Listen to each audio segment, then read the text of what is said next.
What's that, Skip? Shauno's talking about Supercoach again. Let's go.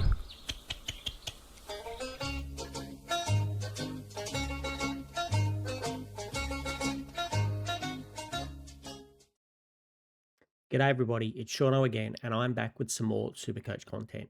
Today we're going to be doing our round 15 trades and captains video, and we're going to really concentrate on which of these 99k rookies do I like and do I think I should be getting into my team, and maybe you want to get into your team.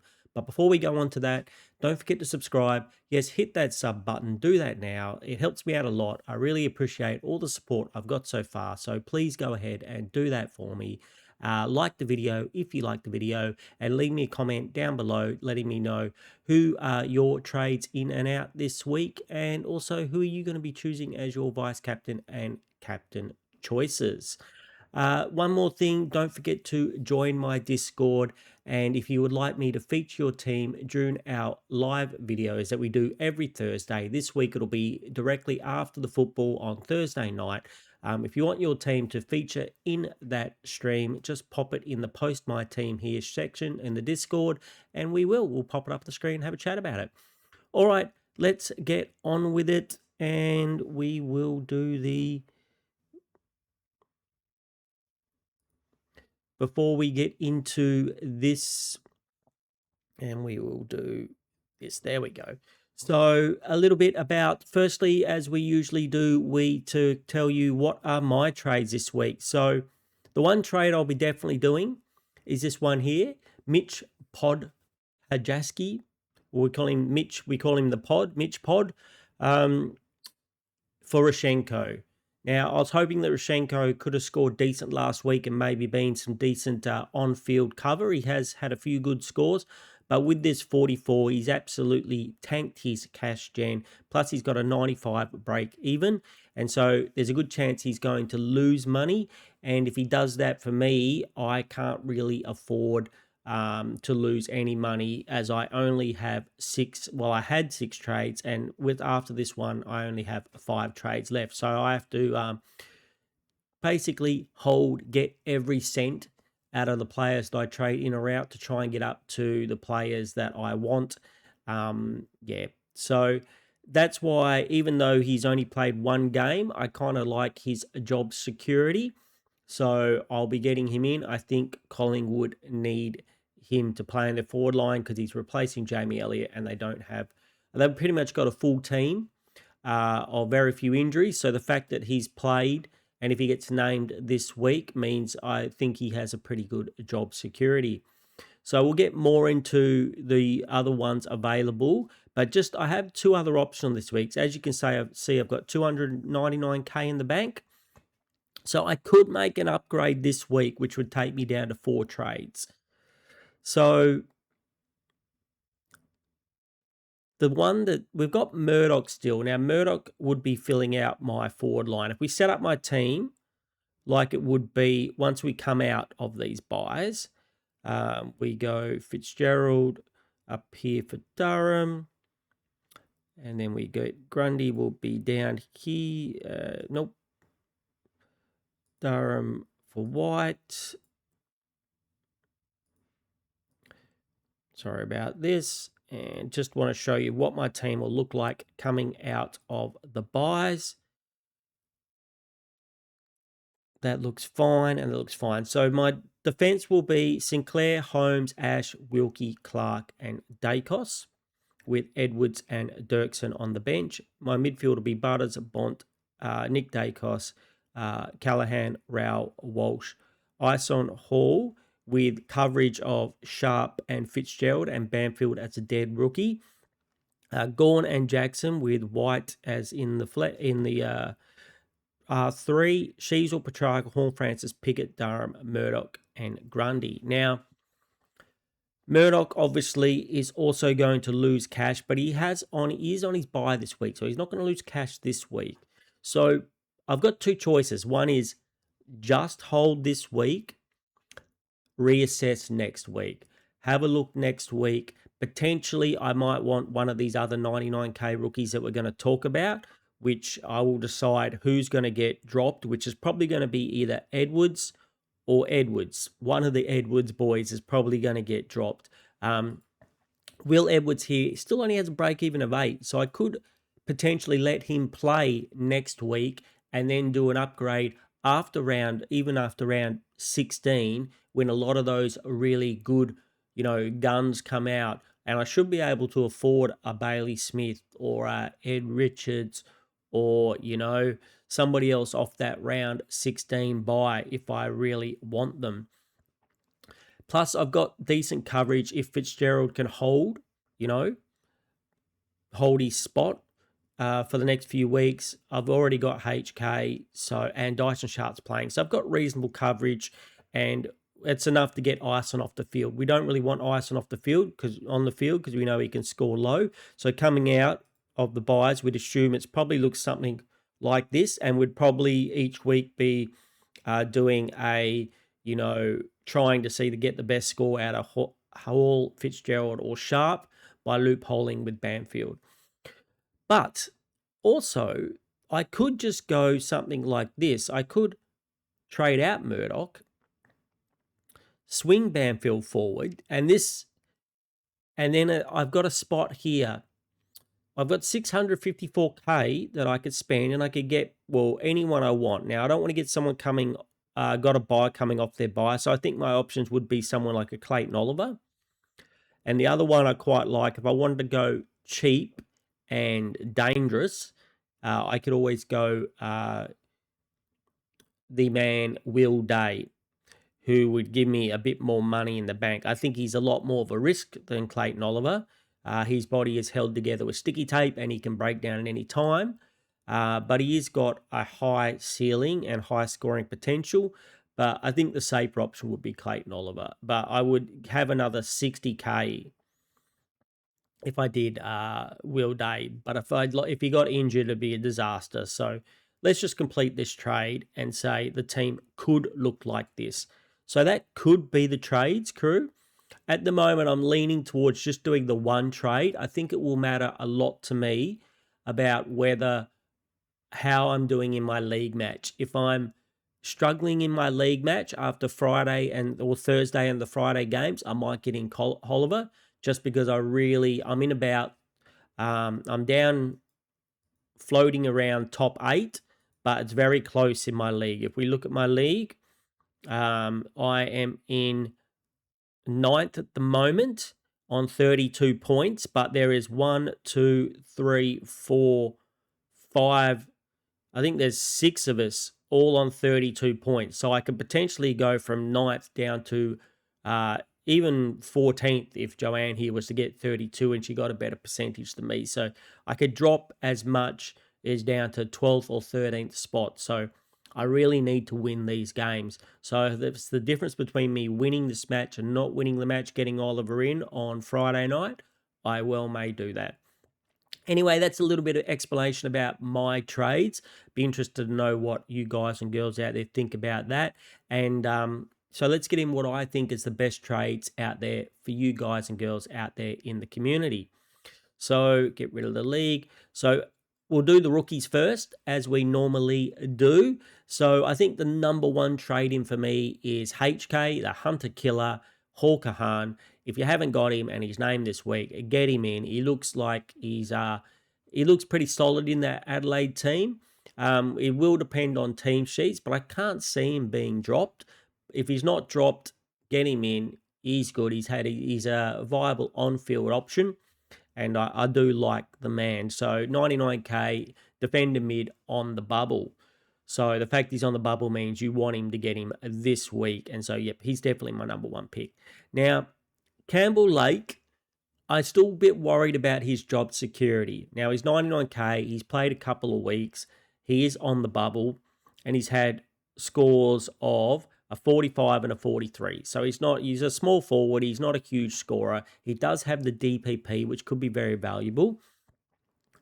So I'm thinking if you're thinking about picking Campbell Lake, what you really want to do is you really want to watch the team sheets. If Higgins is named with Campbell Lake, then I think his job security is okay. If Higgins is named and they drop Campbell Lake out, then I think his job security is not great. I think St Kilda is one of the harder teams to predict with the job security. And yeah, they still have players coming back. And just like what happened with Banfield, I don't want another non-playing rookie from St Kilda sitting on my bench. Plus, he has a bye in a couple of weeks' time. So he's not going to provide any coverage for that bye either. So I'm a bit out, not too confident on him. Now, there's been a bit of talk about Harvey Harrison at 126, also at Collingwood. He's not a beginning rookie, but he is a forward. He's got a 37 and a 52. His job security could also be quite good. So he is somebody you could go if you wanted to go for someone on the bubble. Like we talked about our friend Mitch Pod, who is not on the bubble this week. So the difference is this guy costs 126 and Mitch Pod costs 99. So if they're both named, it kind of depends on what you want. But if you're looking to maximize your money, the 99k might be better. Harvey Harrison, like he has played before. He scored. He has never had a great average before. I mean, at best, you could probably be wanting 60s, but I think Mitch Pod is probably the same. It's going to be whether they can kick some goals or not. It's going to be the difference on whether they score you points or not. So Harrison Oliver, I think he was dropped last week, so I won't be going there. Now, I don't think there's anybody else on the bubble, but if we go to the week after, so if you wanted to go early on someone in defence, the 99k rookie from Richmond, Kai Anard, sorry about that, Kai, could have decent job security. I have to admit, I don't know for sure, but if you look in the team sheets and he's named, I think it's reasonable. You are going early, so it is a risk, but if you need a downgrade in defence to a 99k guy, he's probably your man. The other thing to keep in the back of your mind for the future is if you need a 99k in defence, with Archie Roberts out of Essendon, I think there must be a good chance that Artemis, the 99k rookie from Essendon, could come in and he could kind of play that role. So, I think there's two potentials. I don't know if I'd go Artemis this round either if he was named, and I'd certainly want to look at the injury list and see how long Roberts is out for. But I think even if Roberts comes back into the team, I think Artemis still will play, being the fact where Essendon is on the ladder. So there's an option for defence. As we talked about, Mitch Pod, who I'm bringing into my team, I like him a little bit better over the other Collingwood guy, even though he has only played one game. I think he's got reasonable job security, and I think he's going to be anywhere between a 40 to a 70 guy, depending on how much he scores, but he is in the forward line, so hopefully he's not going to have to play on field too much for me. We talked about Harvey. Xavier Barrett played his first game for Port. He played pretty good. Got a reasonable score. What was it? No, 40. That's not that reasonable. Bambert, I should call his name. I think I called him Barrett. So I think I'd definitely be waiting another week on him and having another look at him. Now, where are the other boys? So the other boys have only... So Joel Fitzgerald and Marcus Herbert, the West Coast Eagle and the Melbourne guy, both had good games. Marcus Herbert's on his bye this week, so I don't think I'd be getting him this week, but he does look good. So you could definitely make plans for buying him in a week after his bye or the week after that. And Joel Fitzgerald also came in and got a 73. Now, even though they both look good, I would be holding if I was you guys. This is not a bad week to hold trades if you can. Especially if you're like me and you're playing for your leagues. I know I'm not breaking my own rules, but I need to win. If you were in the top 4 of your league and you're playing for leagues, I probably wouldn't trade this week unless it's to get HK. Unless it was to get HK in, I would be holding my trades. But you're saying, Shauno, well, you're telling us to do this, but you didn't do it yourself. You've got Joel Fitzgerald in your team and you're getting Mitch Pod this week. that is very dependent on my team, and it's very dependent on the fact that I wanted to win the leagues. The reason I got Joel Fitzgerald in last week is because my opponent had them, and I was going to get Mitch Pod in, even though he was on his bye, just to make the money. But instead, I got in Joel Fitzgerald because didn't want him to have an extra playing player. And after we saw what Joel Fitzgerald had done in the lower leagues, if he came out and smashed 100, if my opponent had a rookie that got 100 and I didn't, it could have been the difference between my league match and, or, winning it and not winning it. Now, I didn't win it anyway because mainly my opponent had Jordan Dawson and quite a good team of a lot of premium guys, which I don't have. But it was still the smart move at the time, I think. If I didn't do that, I'd definitely be waiting on Fitzgerald. I would let him play his next game this week, have his bye the week after, and then let him get named the next week before picking him. Don't forget, Caleb Windsor does have to come back. Now, even though Joel Fitzgerald looks good and he got a decent score, there's no rule that says he cannot be dropped for Caleb Windsor. They obviously like Caleb Windsor and they want him to play. They've been bragging about him all year. I know he hasn't been great for us in Supercoach, but Melbourne seem to like him. So I doubt very much that he's going to keep Caleb Windsor out of the team.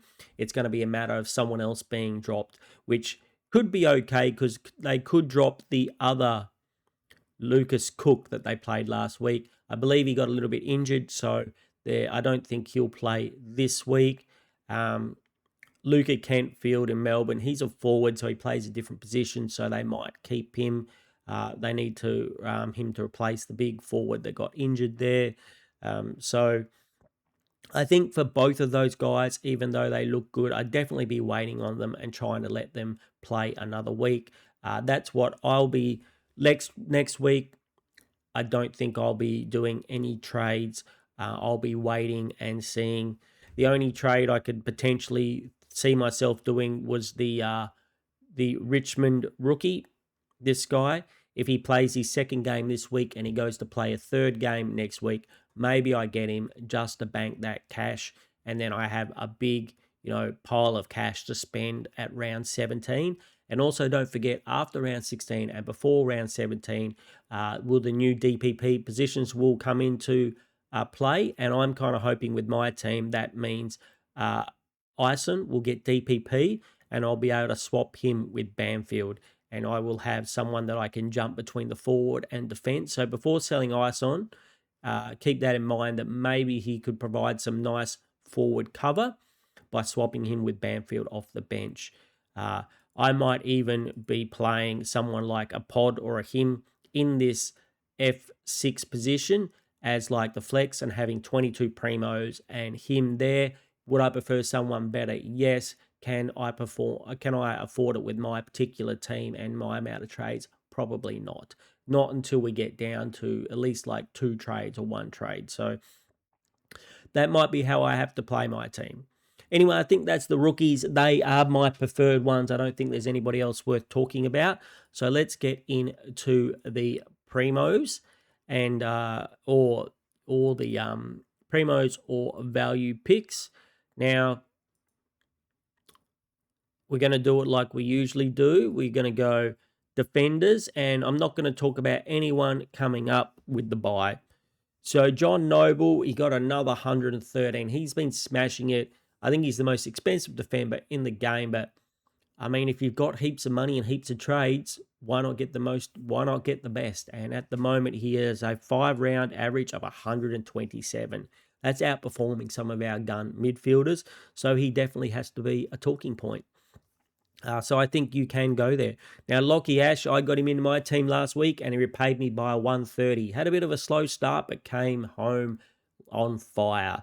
So I think he's still cheap and still very affordable at 130 with the big 130. Sorry, with a 70 break even, he cost 124k. So good pick, I think. Luke Parker, I think he's showing that form he had early in the season. He doesn't have that form anymore. So I don't think I'd be picking him. You have to be pretty desperate for within trades and money. And I think you just find the extra money to go up. Wayne Malera, still going along okay. I'm still a little bit worried what happens when Hinge comes back into the team. But I say that every week, and every week Hinge doesn't play, and every week Malera seems to do okay. But I think I would stay away from both the Adelaide boys, Malera and Worrell. They're on the cheaper side, but I just don't think they are, the top liners. If you want to get the top liners in now, I don't think they're the ones to go. All right. Can't get Sicily. He's Jordan Clark, definitely no. Josh Dacos, I own them both, and they're both definite no's. Lockie Whitfield. Is Lockie Whitfield not here? Why are the 3-round average, 5 average altogether? Yeah, Lockie Whitfield. I wonder where he was. 520 now, kind of a bargain. I think he might be something going on. The last 3 weeks he's been a bit down, but we all know he is Lockie Whitfield, and he does have that position of getting the kick-ins. He might be a little bit injured or playing a little bit sore or something like that. So I'm pretty sure he should come back. He did have a week off. Not just for his buys, but for an injury, I believe, a few weeks ago. So maybe it's taken him a little bit of time to get back. But when he does get back, we know he's one of the best defenders in the league. So you're picking for the rest of the season. I think he's a viable pick, and I don't think you're going to get him. He's got a break even of 127, so you might get him a little bit cheaper next week. But at that price, I think he is also a bargain. So these two GWS boys, they are my favourites if you're looking for a defender. Then after them, I think coming down, there's not too many people I like, to be honest, who have already played their buy. So really, if I was looking for a defender, I think at their really good value that they're at, I'd either be going one of those two guys or just going as a point of difference. Like John Noble's only owned in 4.9% of teams. If I was in the top 10 or the top 100 or something like that, or top 50, and I was, wanted someone different, or I was in my leagues and I had lots of money and I was, one of the top players in my league, maybe I would get John Noble just to be a little bit different and just to, when he smacks out those big scores, there's a good chance your opponent won't have him and you'll be get a one-up on them. So let's have a look now if you are looking at a midfielder. So Butters, everyone's got Butters now. Dawson, he's expensive, but he's just showing his quality. My opponent had Jordan Dawson, and he had the vice captain on him last week, and that got him off to a blinder, and he won my league match against me, even though I had potentially 3 or 4 more players playing on the field. He only had 18. He had Jordan Dawson, and he won. So at 600K, if you can afford him and you want the best of the best, definitely an option. He's been so consistent, and he's definitely going to be a top 8 midfielder. I don't know why we didn't think he was going to be this year. He was last year. And a lot of people picked him up at 550 last year, and he was a bargain at that. So if you're prepared to pay 600, I'd say go for it. He hasn't gone below 100 since round 7, and that's included a 138, a 130, and a 184. So he can go really big. Harry Sheasel, we've all got him. Nick Dacos on the buy. No, he's back from the buy, sorry. So if you haven't got Nick Dacos and you want to get him in your team, 535, always a bargain for Nick Dacos. I could totally get behind that. LDU scraped 100. 540. He's been very good this season, so I definitely think he is an option as well. Clayton Oliver, I think, is also a very good option. Noah Anderson is another very good option. Tim Taranto, if you are a bit strapped for cash, I think with 126 is probably his ceiling score. So he might not be able to go, as big as some of the others. But I think if you're a bit strapped for cash and you can't afford one of these other guys, you can always go Taranto. Will Day is another one of these I'm strapped for cash guys. We know he can really get some decent scores and some spike scores as well, but he is just very prone to injury. So this is a risky pick. If you're desperate and you need somebody like I might be this week, it could be the play to go. He's not going to be cheaper than what he is this week, I think 88, but he's also not going to get away from you. So if you want to have another look at him, make sure he doesn't get injured. His time on ground went up slightly in the last 2 weeks. I think it went from 63% to 68%. is that's either time on ground or CBAs. Could be CBAs. So he's improving slightly each week. And yeah, if he was to get, a decent amount of CBAs and over 70% time on ground, I can see him getting hundreds every week if his body holds up. Sam Barry is someone we're going to have to consider next year. He's been killing it. He's got a 3-round average of 114. I don't know if I would go there, but I mean 120. I think there's probably better options. I'd probably pay the extra for someone of these other proven guys. Then Finn Callahan, I've got him, but I don't know. At 5'12", I think he's a very much a roller coaster ride. If you're prepared to ride the roller coaster, fine. But I think there are more consistent options. I think I like his mate Clayton Oliver better. He can get you a 140, but he can also get you a 60 or a 70 if he is tagged. I don't think there's anybody else there that I want to talk about, crew. We'll just do the 3-round average. Yep, that seems to make sense. And a 5-round average, yep, seems to make sense. No, and Andrew Brayshaw is doing well, but be very careful because Caleb Sarong will be back soon and he could return to his average scoring. All right, so we'll move on to rucks. And as the same, I think the only ruck to consider this week, or there's two, you can go Luke Jackson or you can go Tristan Sherry. Tristan Sherry, he started off a little bit slow, but he came back really, really well against the Eagles with a 150. It didn't seem to me that he did that well to be. I think probably take this score.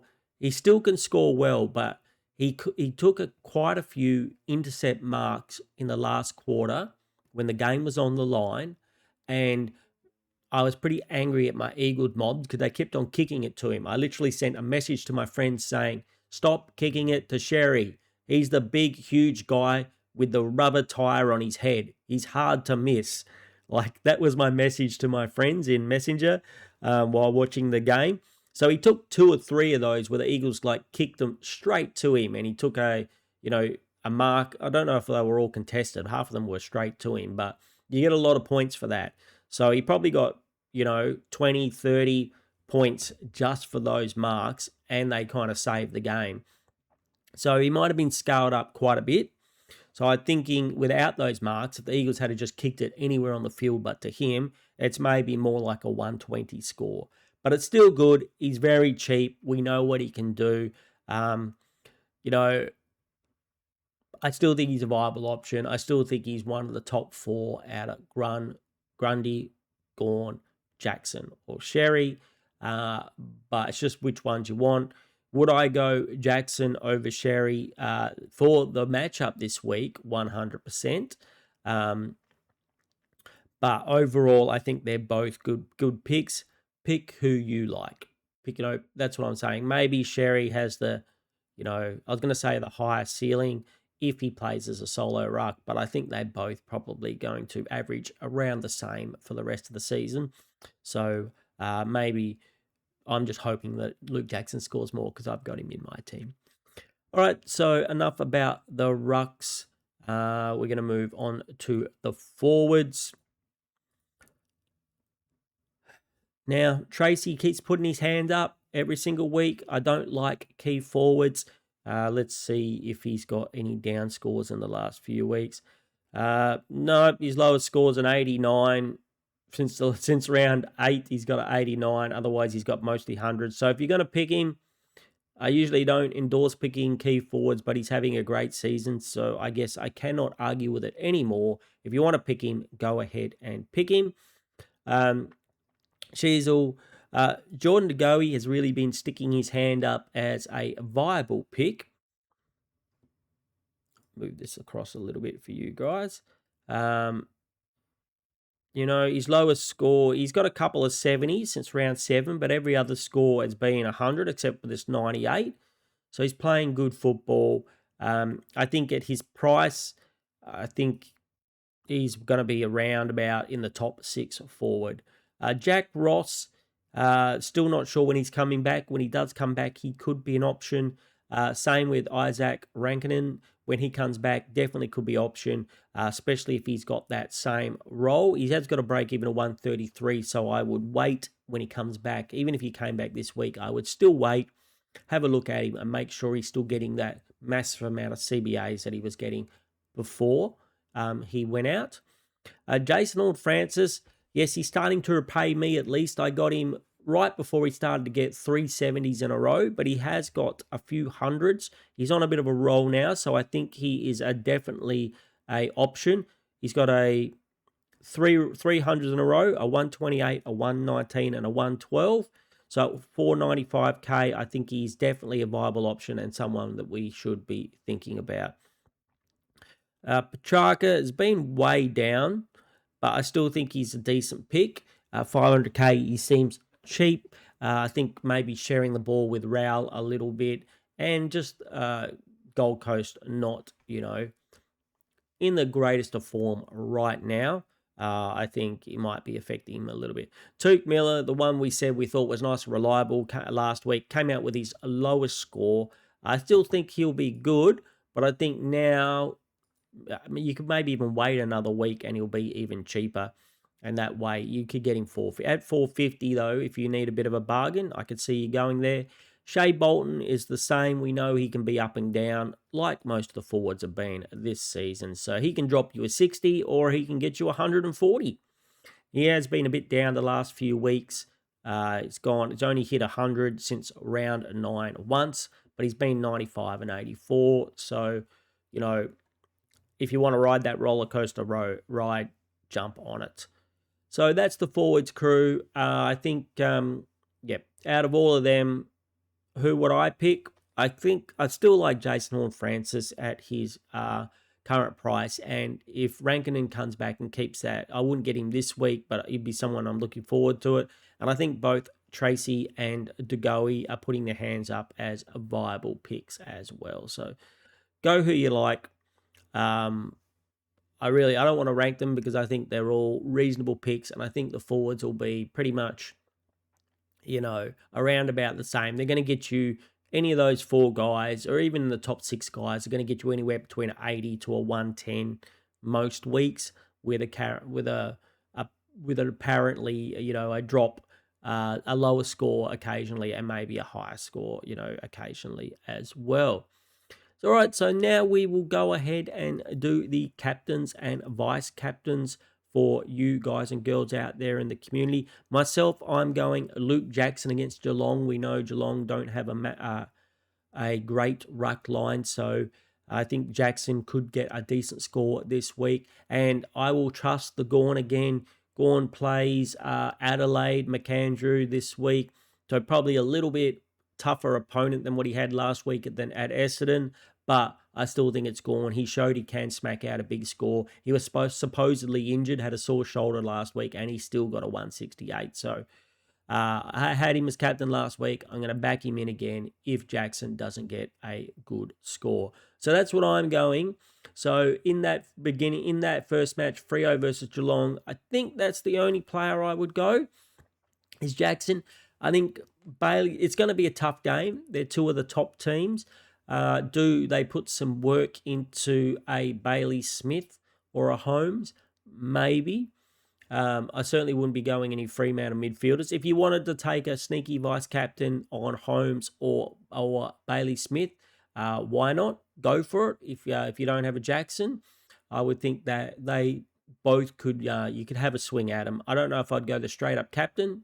You wouldn't do it because it's the first match, but even if they played in later matches, but as a sneaky vice captain, I think it is a option. Gold Coast versus Hawthorn. Hawthorn are pretty restrictive to opposition midfielders, so I think I would avoid this game. The only player that you might want to take a swing at would be Noah Anderson, but I think I would just avoid it altogether this game. Melbourne versus Adelaide. Well, Jordan Dawson did it last week, so slap that vice captain on him again if you've got that option, or have a go at captain if you've used somebody else as your vice. And Melbourne, like I said, I think Max Gawn is a very viable vice captain or captain option. GWS versus Carlton. I think you could have a sneaky go at maybe not Whitfield, just because if he's recent form, but you could have a sneaky go at Lockie Ash as a vice captain or a captain option. I don't think I'd be choosing anyone out of Carlton. And don't know if I'd go Clayton Oliver. He seems to, not have a spike score. He seems to be just consistent. So I think Lockie Ash could definitely have a spike score like he did this week, the 130. I think he could do that again or possibly slightly more versus Carlton. So, that could be a sneaky pick. Collingwood versus Port Adelaide. We've got Butters and Dacos in these matches. So Zach Butters has gone 127 and 101 in their last two matches.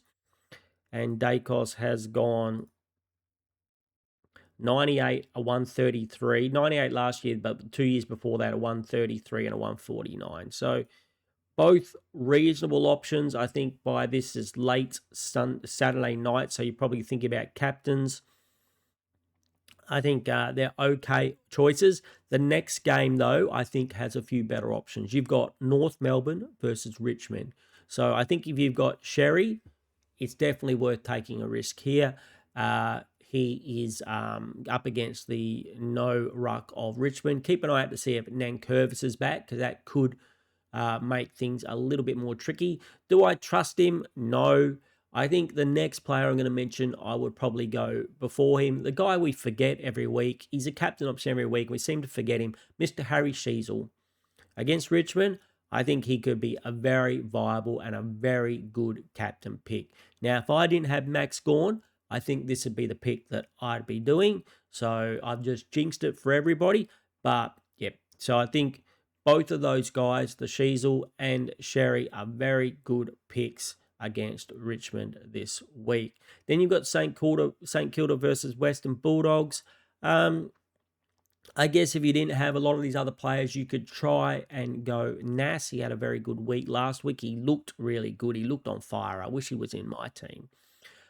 And the Bond's been a little bit down. So maybe just we leave the Bont for a week or two. Maybe he's a little bit injured, a little bit sore. Let him have his bye. See if he's go back to the old Bont after the buys. If he starts getting big hundreds again, then we'll consider him as a captain option again. I still think he's probably better than some of these other options, like we discussed. We discussed Dacos and Butters. I think I'd throw Dacos, Butters, and Bont all in the one group of they could be okay. But I'd much prefer to try a Sheezel or a Sherry. All right, crew, that is what I'm doing for my captains and vice captains. Let me know what you're doing. So, yes, I'm going to call that the video. So make sure you subscribe if you haven't already subscribed. Really appreciate that. Really appreciate all the support. We're up over 500 subscribers now, so that is more than I ever thought I would do. But if you haven't already subscribed, please go ahead and hit that sub button now. Like the video if you like the video. Let me know in the comments who are your trades and who's going to be your vice captain and your captain choices. And last of all, don't forget to join that Discord and pop your team in the post my team here section. And then when we do our live video on Thursday, my favorite video of the week, where I get to hang out with all you guys and girls out there in the community, we'll pop your team up on the screen and we'll have a chat about it. Okay, everyone, I hope everybody has an awesome day, and I will talk to you all again very soon.